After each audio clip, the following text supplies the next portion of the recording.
her initial depression when she was 8 years old was triggered by the lack of a neurotypical talent to compartmentalize this fact that we know we're destroying our planet with like orgiastic consumption, which was her phrase.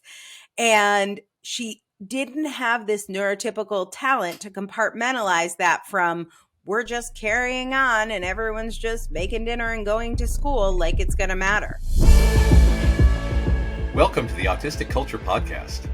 Each episode, we dive deep into autistic contributions to society and culture by introducing you to some of the world's most famous and successful autistics in history. Before we get started, a quick disclaimer on how we use the word autistic. The purpose of this show is not to diagnose the people or characters we discuss as autistic. While some may have announced being autistic, what we're sharing here is our observation of what is representative of autistic culture. It can sometimes be difficult for autistic people to celebrate our natural tendencies and traits due to the perception of autism as a disorder that needs to be fixed, a long history of damaging medical interventions to try and get us to fit in with mainstream culture, and protective masking skills many of us have developed to try to stay safe. Whether you are autistic or just love someone who is, your hosts Dr. Angela Loria, the linguistic autistic, and licensed psychological practitioner Matt Lowry welcome you to take this time to be fully immersed in the language, values, traditions, norms, and identity of Autistica. Episode 15, Greta is autistic.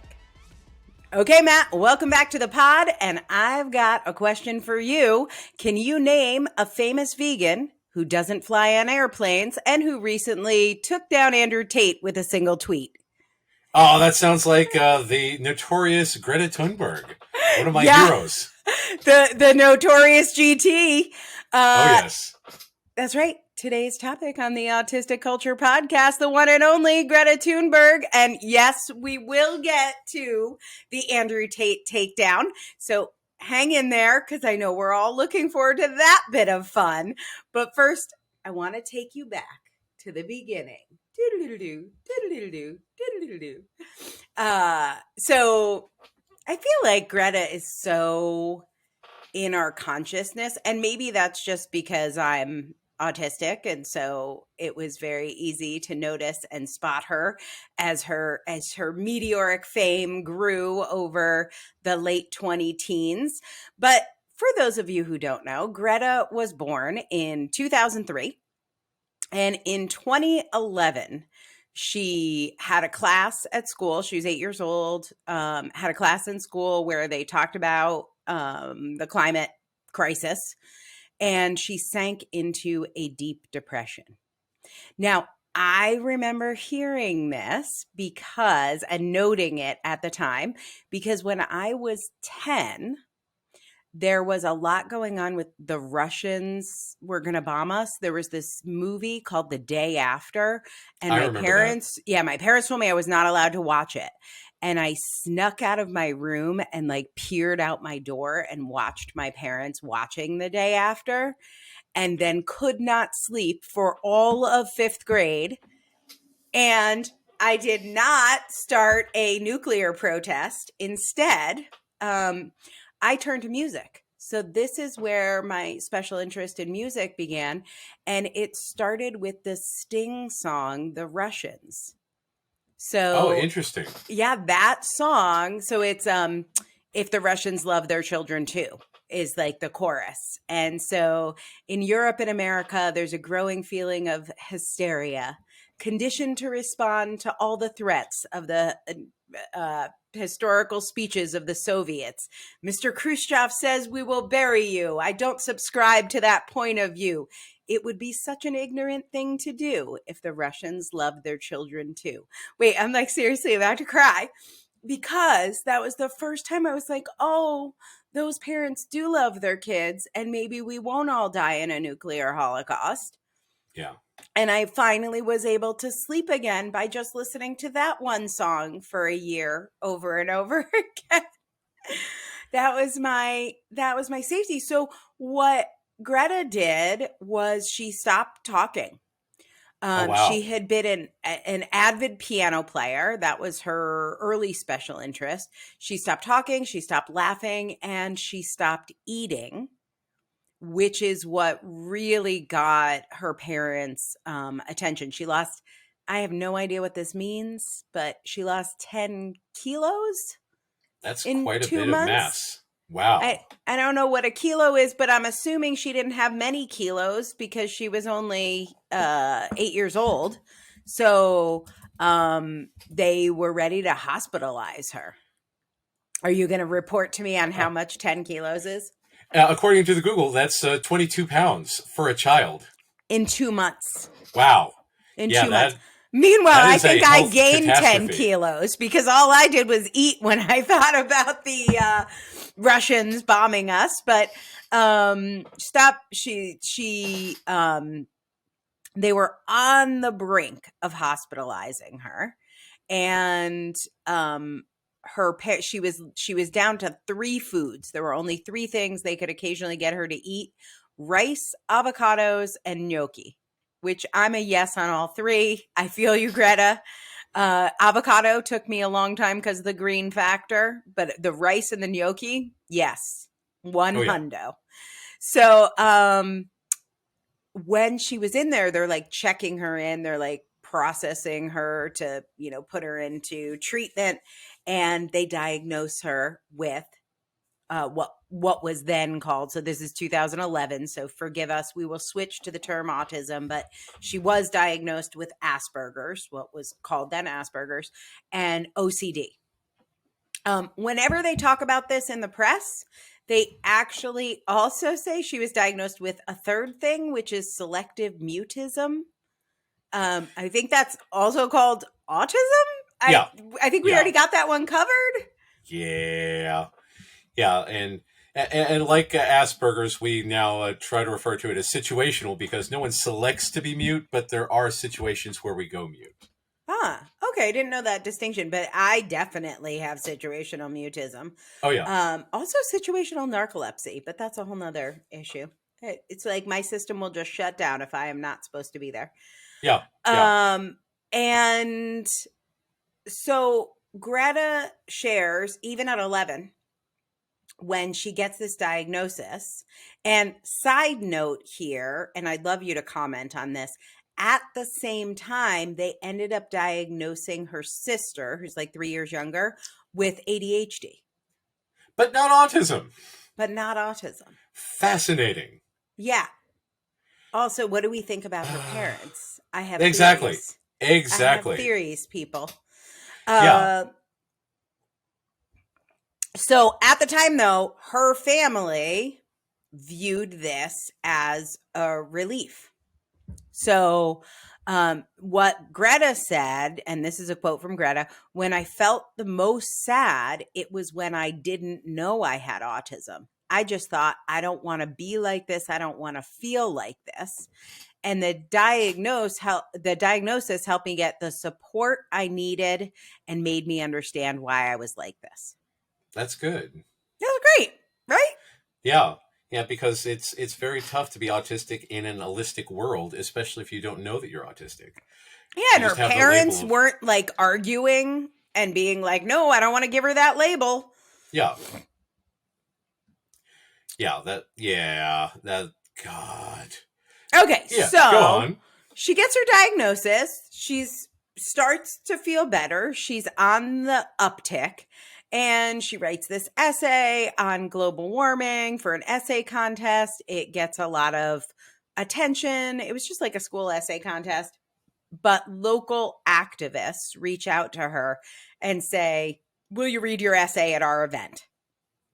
Will you come to our meetings? Will you do whatever, these things with us? And Greta gets involved. She's like, I'm going to meet with people. I'm going to work with people. I'm going to make friends. This is going to be so fun. It was 0% fun. Did not have fun. She's like, what the hell are these meetings? These people are literally crazy. And every time she would try and do something, there were all these reasons not to do it. Like, people didn't like her ideas. They would change her ideas. They would, like, everything moved really slow. And she was like, I'm just going to do this on my own. Yeah. So she, a lot of people think she came up with the idea for the school strike. We're going to talk about her school strike for climate. Actually, one of the people at one of these events at the beginning of her activism career had suggested it, and the idea was thrown out. So she tried to get people to sign up. She did like a, Google form, sign up if you want to come. Nobody wanted to come. She told her parents. Her parents are like, absolutely not. That is not what's going to happen. You are not missing school. And she said, I'm doing it anyway. So she skipped school starting in August of 2018, which feels like a minute ago to me. Yeah. That was the first strike. It's been like 226 weeks or something now, but she spent the day camped in front of the Swedish parliament. Famously, you've probably seen pictures of her holding the sign that says school strike for hunger. And a year later, there were millions of students striking, school strike for climate. There were millions of students around the world doing school strikes for climate. That's awesome. Which is so cool. And it led Time Magazine to name her their 2019 Person of the Year. And everyone was nice to her, and she was accepted and beloved by all. Oh, wait, nope. She was trolled by Putin, Trump, God. and Bolsonaro in Brazil. Violently trolled. And she's like just a kid. She was just like a kid with a crazy idea, using her special interest to save her life, which is what we do. Yeah. And is being trolled by world leaders of some of the biggest and most important countries. So here's a time to talk. You think that world leaders would have more on their plate to deal with than trolling a child? You would. Well, first of all, I want to talk about bullying.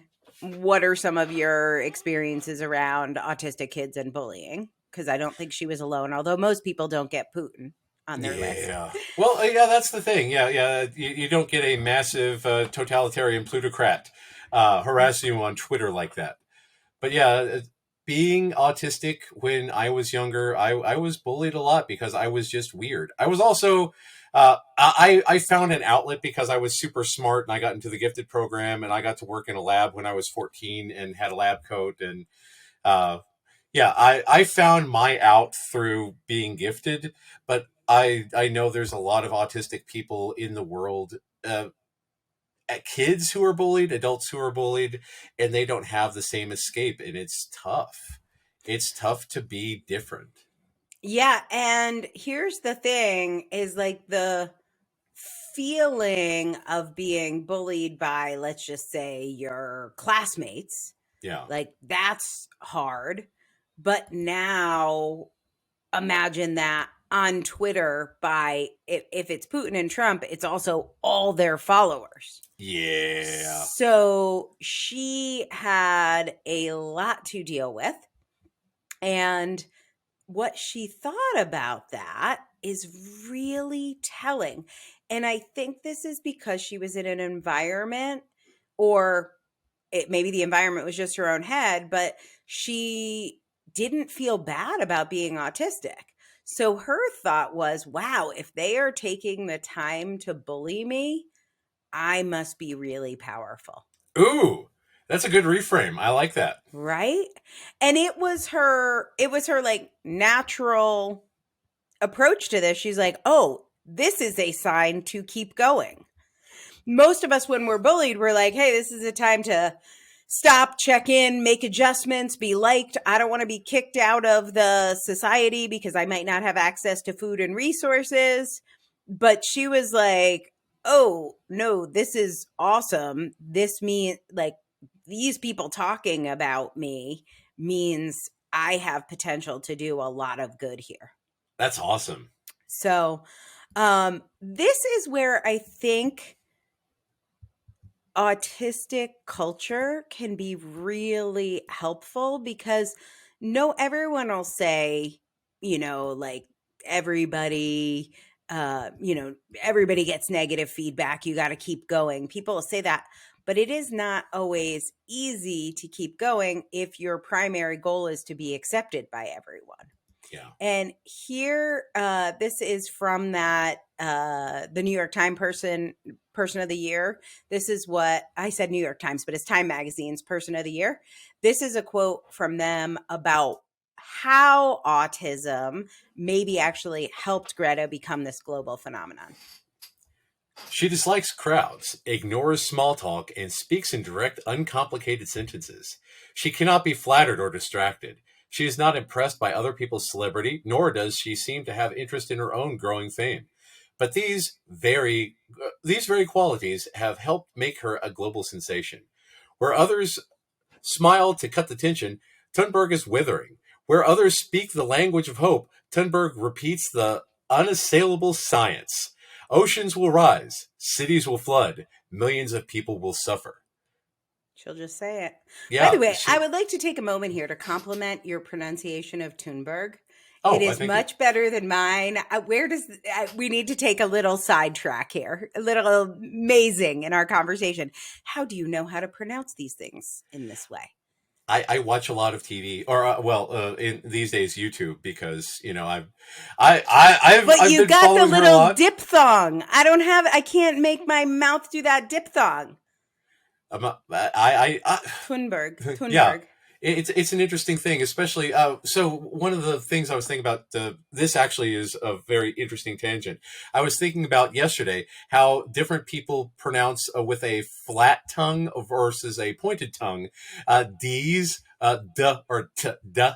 Or T's, and it was because there was some sort of Christmas song that my son was listening to, and I was wondering where this woman came from. Turns out she's from Tennessee, but she pronounces things with a flat tongue instead of a pointed tongue, which makes it sound like she's from Kosovo. I don't know. It's very interesting. But again, the Thunberg is a very flat tongue T instead of a pointed tongue T. Yeah, my tongue doesn't like to do it. My tongue is not flexible on these things, but you're doing great. I'm not doing great. Listen to Matt's pronunciation, not mine. I'm sure Greta is very familiar with her name being mispronounced. In preparing for this episode, I watched about 1,000 videos, and her name was pronounced 1,000 ways. So,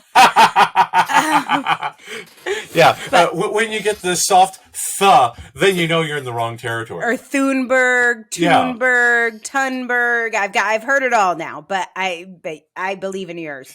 So at least as an American pronunciating, doing our best here. Anyway, Greta will just say stuff because she's not she's got people pleaser on 0. Not there. Now, I want to talk a little bit about the fawn response, because I do know the fawn, like fight, flight, freeze, or fawn. Like fawning is, I'm not trying to say here 100% of autistic people do not people please. That's not it. That is not how this particular situation works. But can you talk about kind of those different responses and how that works? Well, so it all comes down to the amygdala.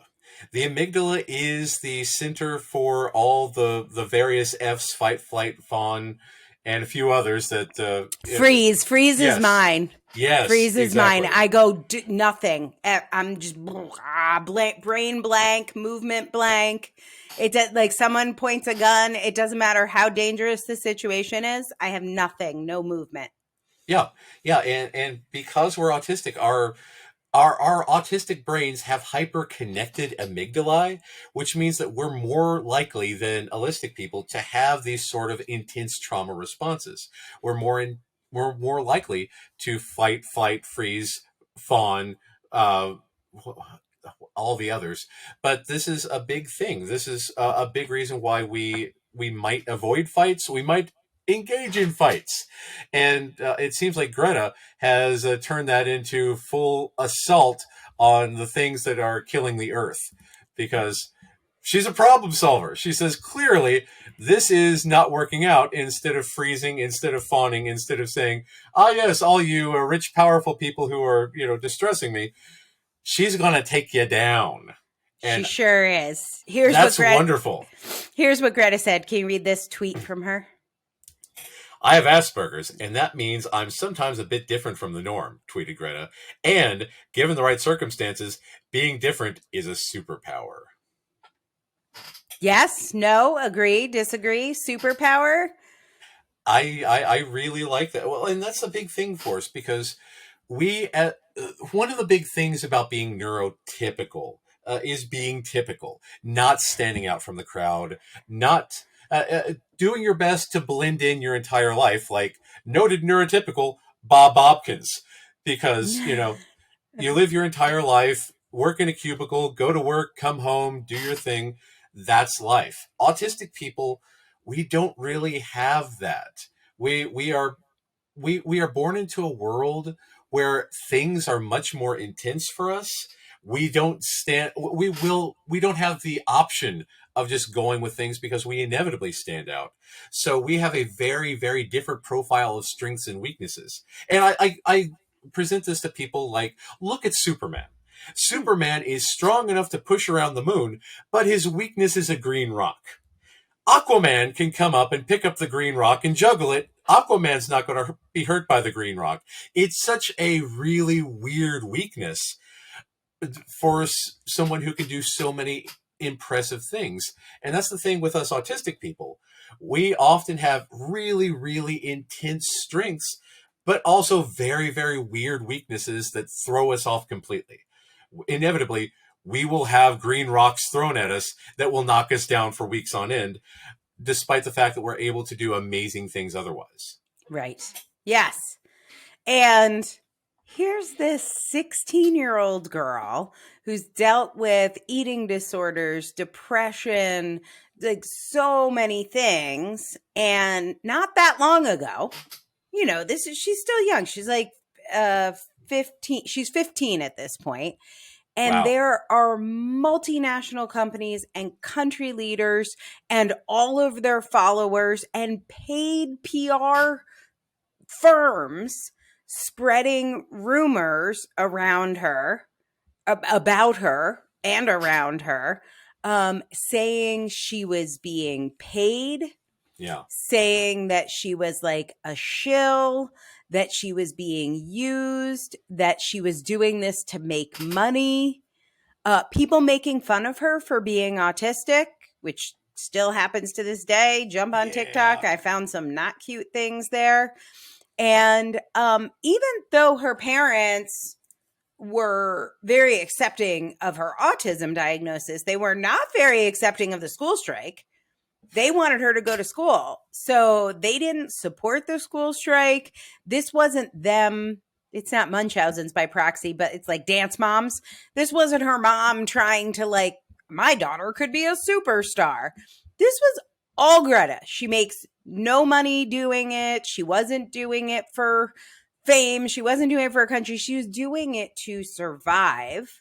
Yeah. And I mentioned what I did to survive was listen to a lot of music, often on repeat.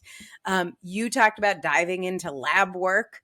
This is what she dove into. So I think, special interests are often seen as a reward by well-meaning parents or teachers. Like, you'll be allowed to read your climate change books if you get straight A's or whatever it is. You sit quietly during circle time, whatever you're supposed to do.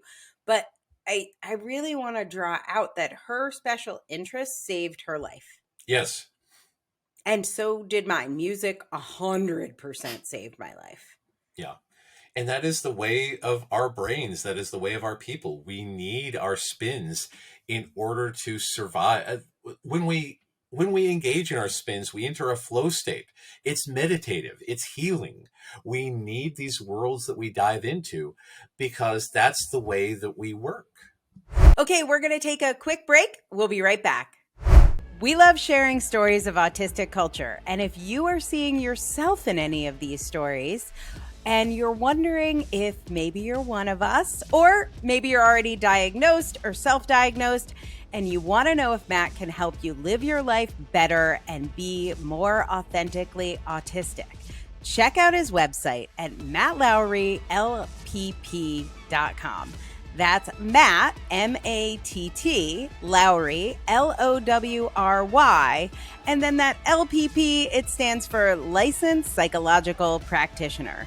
So head on over to mattlowrylpp.com and learn more about working with my buddy Matt. I got another Greta quote for you. I'm going to share this with you.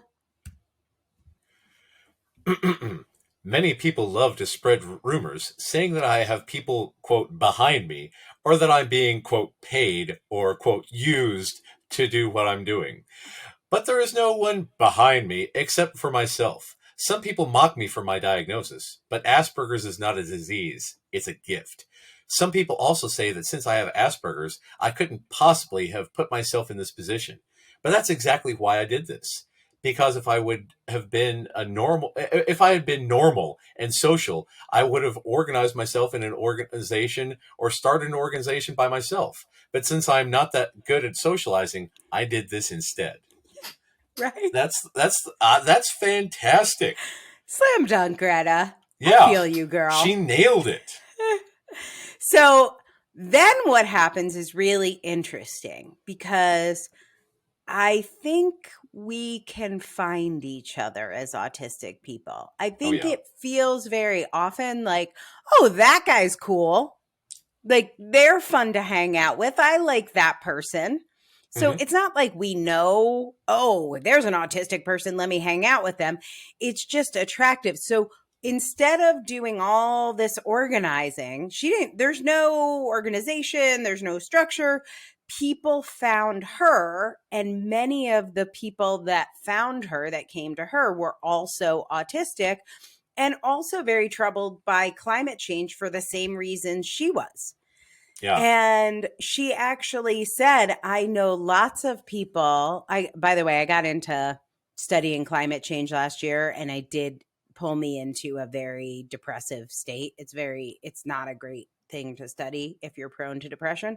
Yeah. But she said, I know a lot of people who have been depressed by the climate crisis. And when they've joined her climate strike movement, which began being called Fridays for the Future, they have found a purpose in life and found friendship and community they are finally welcomed in. That's wonderful. So it's not that we aren't social. It's that if we're going to follow the rules and the structure and the hierarchy and the deferring to people who are older, like that part, maybe not so much. But it's not that autistic people don't want community or friends or don't receive the same benefits. Like, community benefits us in the way it benefits all humans. Yeah. And that's a big thing about our special interests, because our spins lead to communities.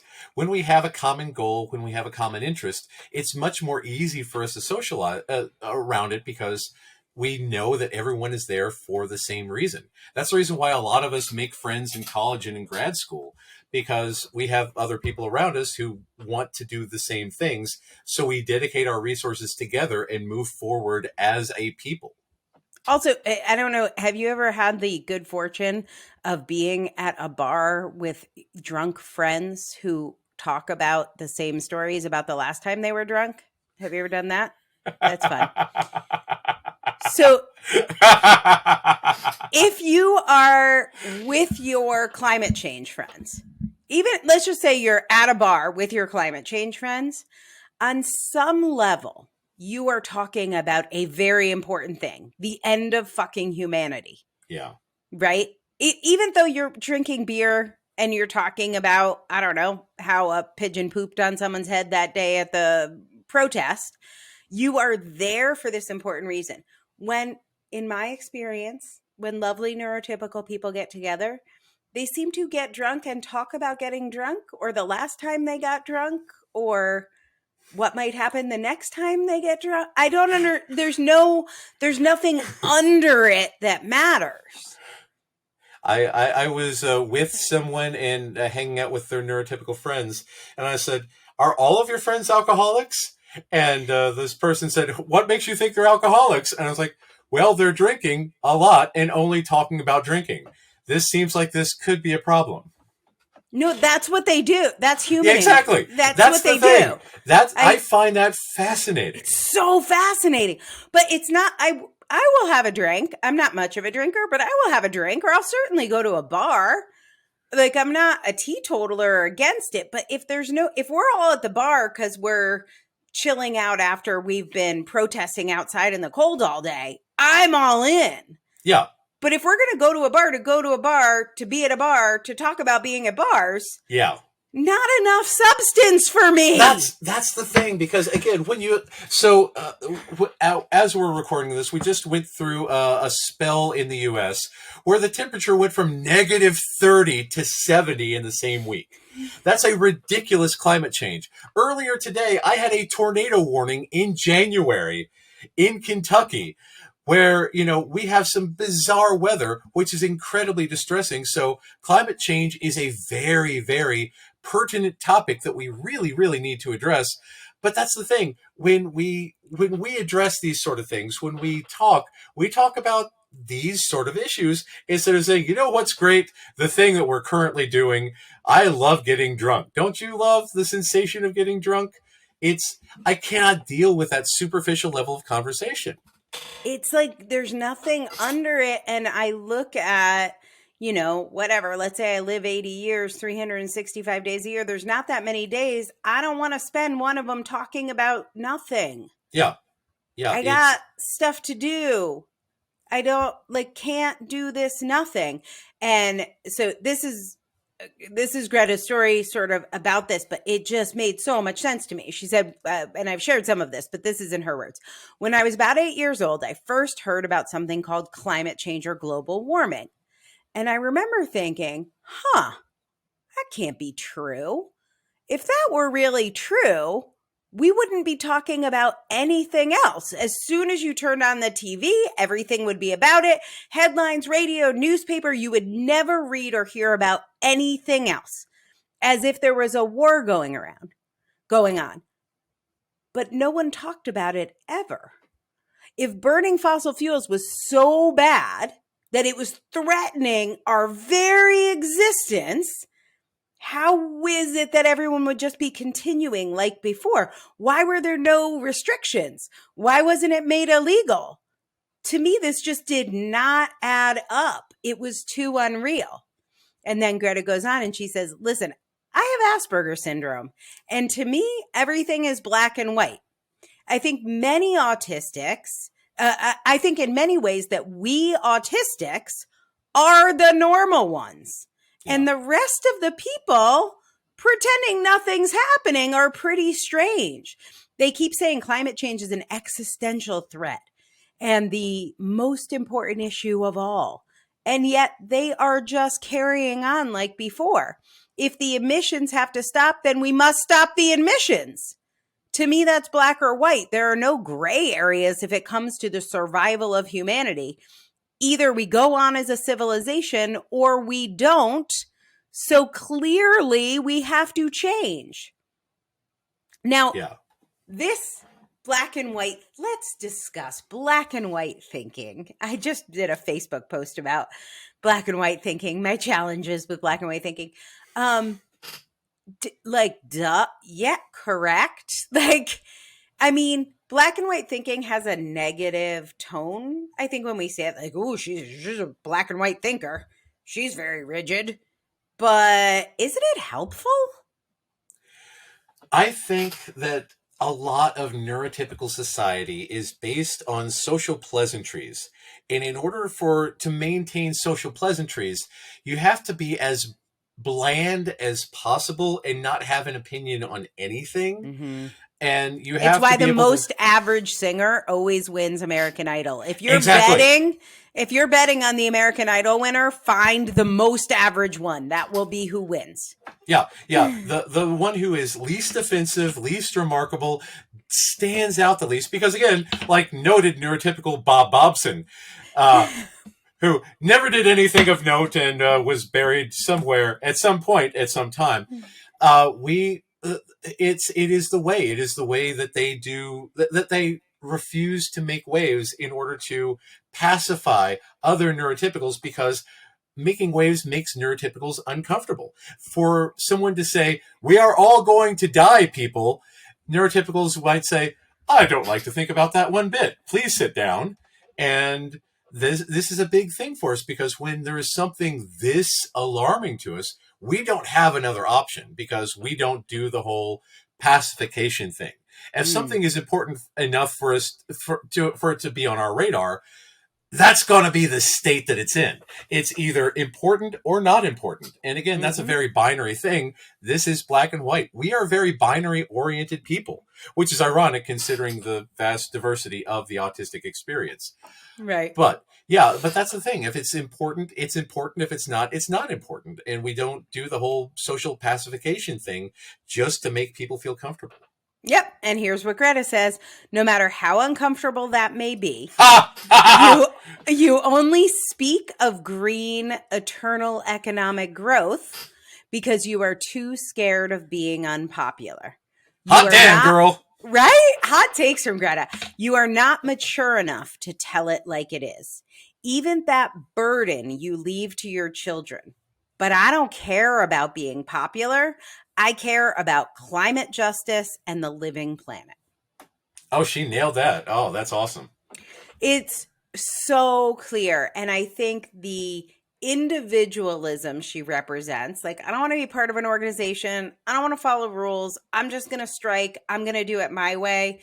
The diving into our special interests to save ourselves, like for something that's important, but also to save ourselves, is a key part of our culture. And this logical thinking of, I'm not going to find some gray area to be more popular. I don't need to spin this into, green economic growth. Let's save the environment and make billions of dollars. And I assume you saw the movie Don't Look Up. That was the most funny yet incredibly horrifically tragic movie I've ever seen. Same. God, It was so unsettling. But it made so much sense. Like, we're about to save the planet, and then someone's like, there's minerals in the asteroid or the meteor or whatever the hell it was. Maybe instead we can find a way to harvest the mineral. Like, Jesus Christ. Yeah. No. It was a perfect encapsulation of literally everything going on right now. And God, that's horrifying. Yeah. And we're not going to make up some distraction from the core matter. And that, one of my big issues as an autistic person is a lot of things neurotypicals do. I know, I have had the therapy. I know that they don't think they're lying. But I experience it as lying. My experience is like, you're saying all these other words, but they aren't the words you mean. So are you saying it is not the number one priority to save the planet? Like, no, I just think we can do this and grow the economy. So you're saying you don't think it's the number one priority. Because I just want to be clear here. And I will keep trying to clarify, which does not seem to help.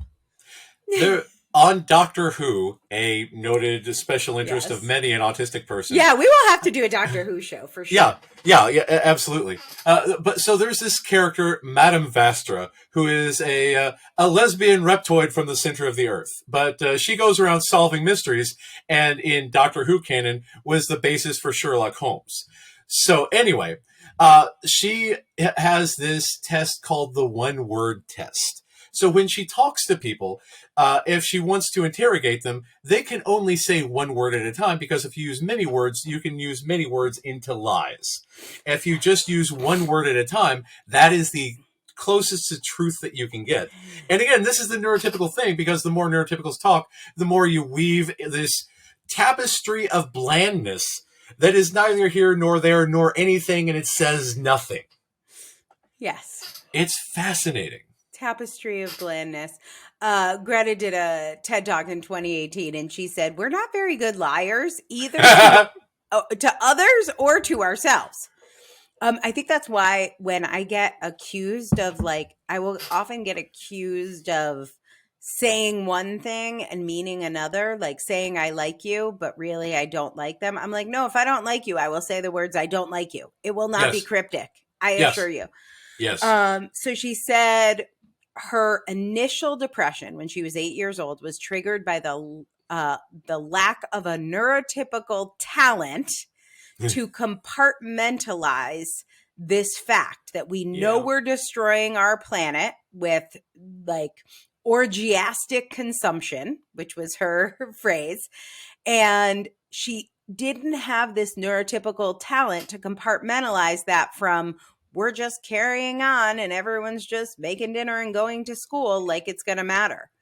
And she said this neurotypical talent lets neurotypicals function as inconvenient truths pile up around them. Yeah. But it also prevents us from making the systematic changes needed. Now, this shows up obviously in the ecological collapse she's talking about, but in your family, this basically describes my family of origin. In your company, we've talked about some unhealthy company cultures. Mhm. In your doctor's office, this is what is happening. And, you know, whether you are holistic or autistic, pay close attention. The holistic mind can naturally hold these two opposite things. We're destroying the planet, but we're just going to smile and have a cup of coffee. We don't really like you, but we're not going to say anything about it and have an honest conversation. We're going to pretend we're giving you medical care, but we're not really going to give you medical care. But if you try and call us on that, we will say a bunch of bullshit words that will make you feel gaslit. Mhm. This is an holistic, she calls it a talent. I like that. Let's be positive. But this is lovely. We don't have it. Can't do it. Yeah. You can't give me these opposing thoughts and I can live with them. I become dysregulated. I become cranky. I become extra sensitive. So, like, I already have challenges with sound, but now a penny dropping bothers me instead of a knife or, you know, a baseball bat. So I become more sensitive. Like, so many things happen when you ask us to exist, which, by the way, is most of corporate America most of the time. Yeah. One of the things my boss, I remember having multiple bosses that say, using this phrase that I thought they meant, which was, I have an open door policy, which I thought meant they had an open door policy. For anyone listening, just Fancy so you know, that. Yes, that means I do not have an open door policy. Just so you know, that means don't bother me with shit. Yeah. But that, living with that 1,000 times a day in corporate, Yeah. was like eating my soul, like a flesh-eating bacteria. Yeah. Well, that's the thing. I mean, it's living in a world where nothing means what it means. This is one thing that neurotypicals accuse us of, speaking in pedantic language, where words mean what words mean. We are very specific with the meaning of words. Yeah, and they consider. I love pedantic language. I wear it as a badge of honor. But this is a thing that really bothers neurotypicals because we mean what we say and we say what we mean. And this is a very interesting culture clash. Because neurotypicals play fast and loose with the English language. Yeah. And let's be super clear. The climate movement is not divided between people for the environment being autistic and people against the environment or for capitalism being holistic. It doesn't work that way. Yeah. Within the environmental movement, most people, because most people are in the neuromajority, most people are in the neuromajority. So Greta doesn't, it's not like she's nice to everyone in the environmental movement. There are a lot of people, actually I just had a little tiff with somebody over this. So I was glad to see Greta had mentioned this.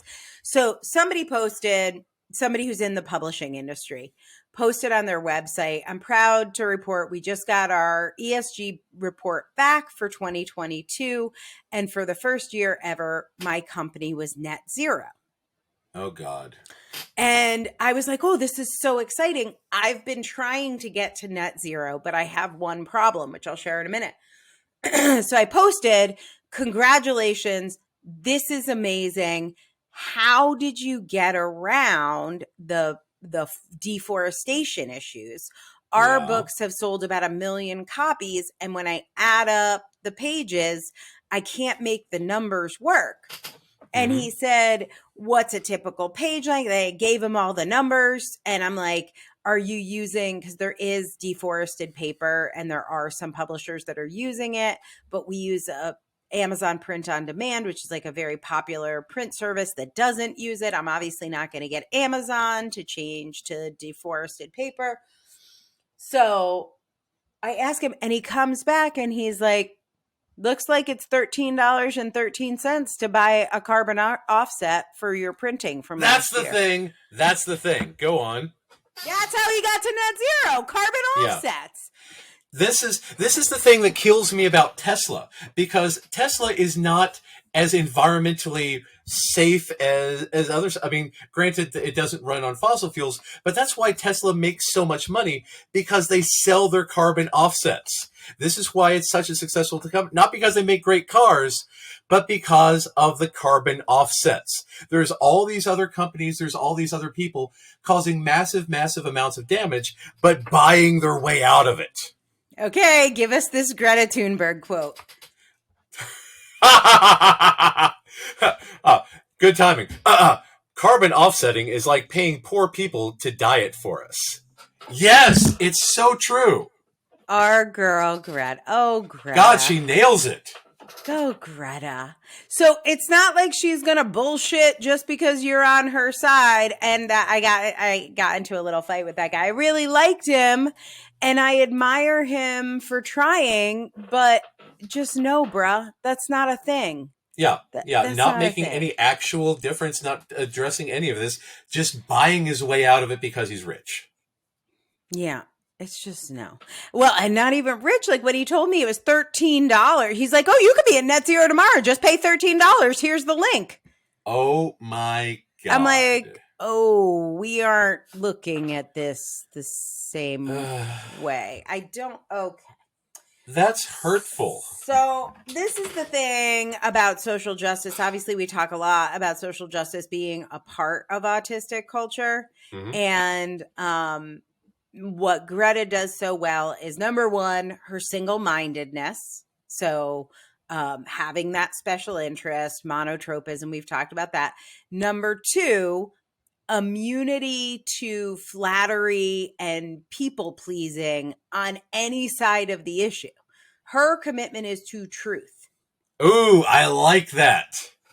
That to me is true social justice, not bullshit social justice. Yeah. And I think that is a big part of her magnetism. I don't think people are analyzing this, but I do think that's a big part of the magnetism and why she is trolled by so many famous people, politicians, people with bigger platforms who lift her up because of that. You can't get to it. You're not going to change her mind. You can't get to her. They can't bully her. They can't rationalize their way out of it. They can't appeal to ego. All of the neurotypical skills that they have are null and void against her.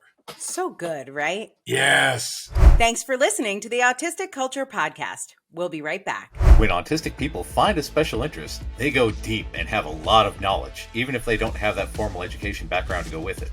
If you want to capture your spin in a book, check out Angela's work at differencepress.com, differencepress.com, and find out more about becoming an author and establishing your credibility with a book.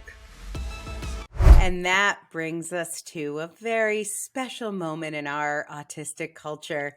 I think we may soon be celebrating December 30th as Autistic Culture Greta Thunberg Day. Oh, yeah. Because a beautiful thing happened on December 30th, 2022.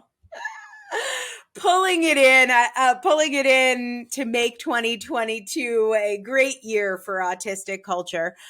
God knows why, but people do like to bully us, and they will just do it out of the blue. We'll just be going along, doing our own thing, reading our comic book, watching our sci-fi show, listening to our music song over and over again. We're just going about our day, and a holistic person will feel the need to make fun of us just doing nothing.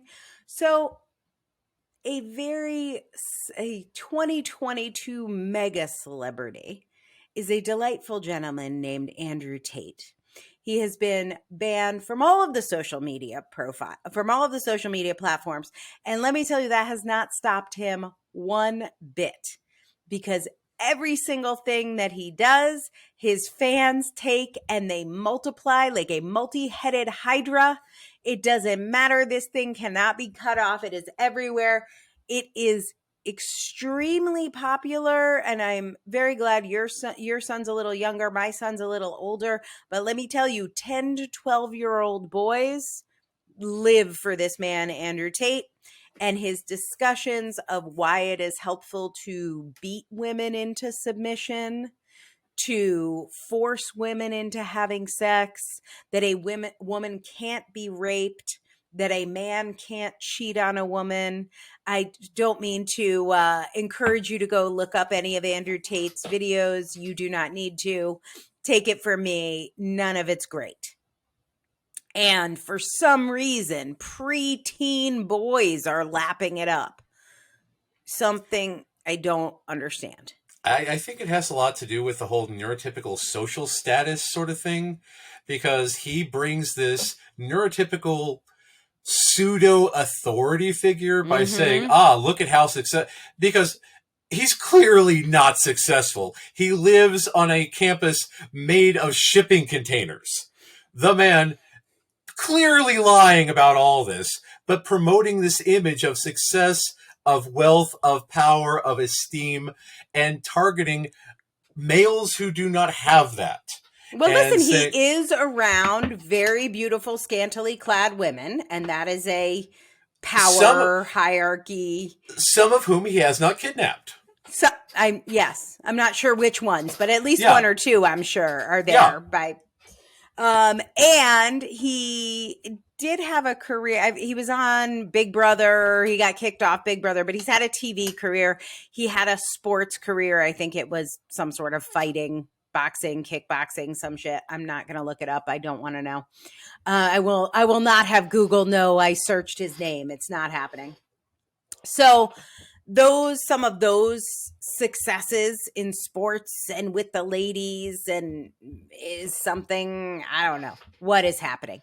But anyway, Greta's just minding her own business. She's just reading a book, like just chilling out over the holidays. I have no earthly idea why this man mentions her on Twitter. Did no reason, no provocation. I guess he did it because he thought it would get a lot of people riled up and then get him more fans. So it's like some sort of PR ploy. Yeah. The tweet, do you know this tweet? Have you about all of his cars. Yes, here it is. Yeah. Hello at Greta Thunberg. I have 33 cars. My Bugatti has a W16.8, I don't know what that means, quad turbo. My two Ferrari 812s Competizones have 6.5 liter V12s. This is just the start. Please provide your email address so I can provide a complete list of my car collection and their respective enormous emissions. Because he is a petty, petty man who wants to get attention from other petty men by targeting the one woman that he can't possibly control. What? Leave the lady alone. This has nothing to do with you. But thank goodness he didn't leave her alone. I'm so glad he didn't leave her alone. She did take a day to reply. So she was not, living her life for Twitter or for Andrew Tate. But when she replied, it was pretty Pretty simple response. She said, yes, please do enlighten me. Email me at smalldickenergy@getalife.com. Nice. Troll back. I will troll you back. And that, my friends, is where it should have ended. Mic drop, Greta, and scene. But did it end there, Matt?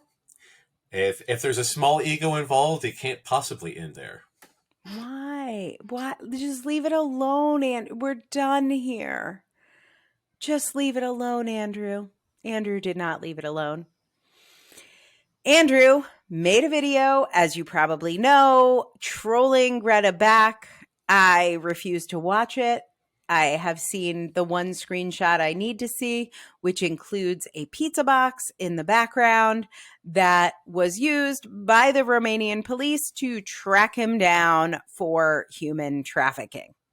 So you've probably heard this story, but I think it is a great celebration of autistic culture in many ways. Number one, people are going to talk shit about you. People are going to hate on you. It is very unlikely as an autistic person, you're going to be the Tom Hanks of your community.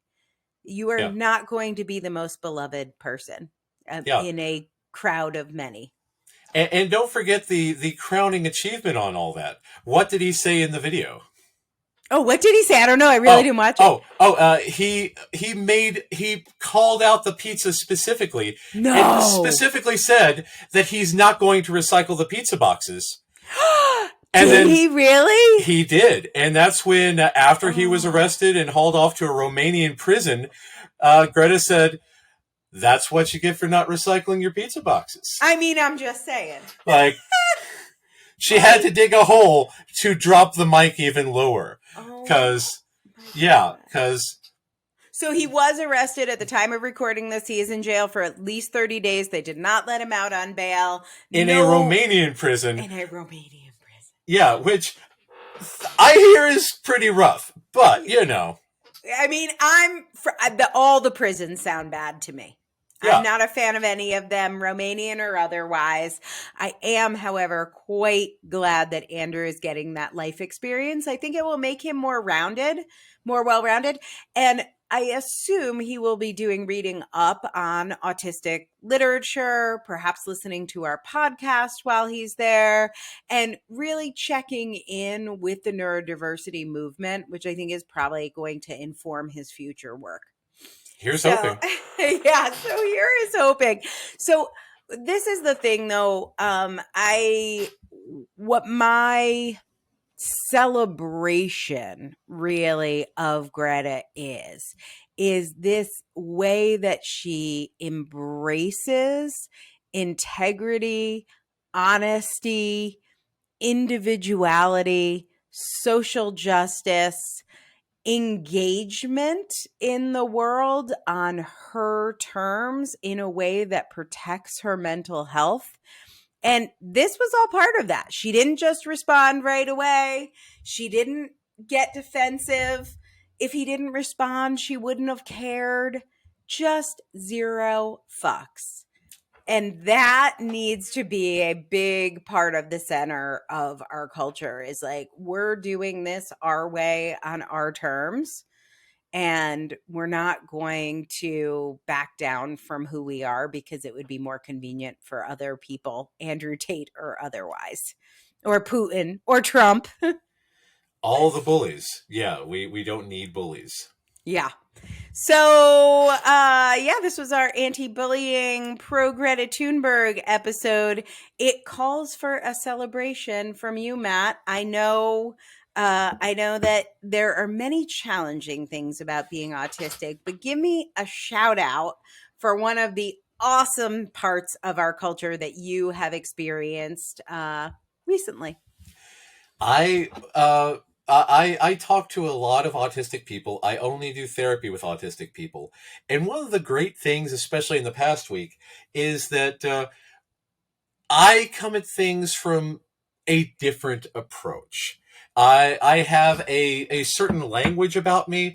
Again, as you can see, I've got all kinds of neat stuff behind me. I have a collection of lightsabers. And I am able to fluently speak geek. And when I encounter people that have not had success with other therapists, I can put stuff into Star Wars terms, Star Trek terms, Doctor Who terms, and speak metaphorically on this kind of stuff to where people are able to say, oh, so you get it. Oh, I like that way of rephrasing things. I like that way of doing things. And one person in particular said that her child came away from the session and was more excited than the time they went to Disney. So being declared better than Disney, I'm going to wear that one as a badge of honor. Yes, better therapy that's better than Disney. Matt Lowry, LPP.com. Join today. I don't know what's going on there. That is awesome. That is awesome. And I will tell you, as somebody who has spent lots of time in therapy, one of the greatest gifts is really being seen. And if you are somebody who is listening and hasn't had that experience in therapy, my wish for you is that you find a provider who connects with you like that, because you deserve it. So I think Andrew Tate may be looking for a therapist when he gets out of a Romanian prison. I am sure that will be one of his first stops, just to process that trauma. In the meanwhile, you guys, Greta Thunberg is about to turn 20. She may be 20 by the time you listen to this. So please join me in a big round of happy birthday for our girl Greta, the autism poster queen. Thank you for being a part of our culture, Greta, for all you teach us about who we are and for being a part of our heritage. We'll see you guys back here on the Autistic Culture Podcast next week. Have a good one. Thanks for listening to the Autistic Culture Podcast. We hope you enjoyed today's episode. And remember, no one ever changed the world by being like everyone else. You can find out more about writing your book with me at differencepress.com. That's difference, DIFFERENCE, press, PRESS.com. Or getting a psychological evaluation or consult with me at www.mattlowrylpp.com. That's MATT, Matt Lowry, LOWRY, LPP, as in licensed psychological practitioner.com.